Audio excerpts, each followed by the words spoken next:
గరిష్ట వాడకం ఏడాదికి 8 సిలిండర్లు. 3 ఏళ్ల సగటు లెక్కలో తేలింది ఇదే. ఈ జాబితాలో 9.10 లక్షల మంది కనెక్షన్ ఉన్నా కూడా గ్యాస్ వాడని వారి సంఖ్య దాదాపు 1,10,000. రాష్ట్ర ప్రభుత్వం అమలు చేస్తున్న సబ్సిడీ గ్యాస్ పథకానికి అర్హుల జాబితా రూపొందించిన పౌర సరఫరాల శాఖ ఏటా ఎవరికి ఎన్ని సిలిండర్లు ఇవ్వాలి, రాయితీ ఇవ్వాలన్న విషయంపై లెక్కలు సిద్ధం అయ్యాయి. 500కు గ్యాస్ సిలిండర్ పథకానికి అర్హులైన వారి 3 ఏళ్ల వినియోగాన్ని పరిగణలోకి తీసుకుంది. ఈ లెక్కన ఏటా సగటున వినియోగించే సిలిండర్ల సంఖ్య గరిష్టంగా 8 అని తేలింది. ఈ పథకానికి కొద్ది రోజుల క్రితమే దాదాపు 40 లక్షల మందికి అర్హులుగా అధికారులు గుర్తించారు. తర్వాత ఆ సంఖ్య తగ్గింది.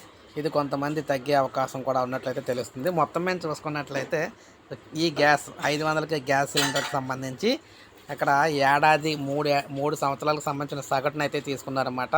3 సంవత్సరాల్లో ఏడాదికి ఎన్ని వాడుతున్నారు అనేది సగటు అయితే తీసుకొని మొత్తంగా అలా చూస్తే అత్యధికంగా ఒక ఏడాదికి 8 సిలిండర్లు అయితే వస్తున్నాయి.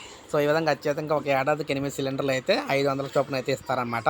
సో ఇది ఫ్రెండ్స్ ఈ వీడియో. నేను లైక్ చేయండి, సబ్స్క్రైబ్ చేసుకోవద్దు, మన ఛానల్ సబ్స్క్రైబ్ చేసుకోండి.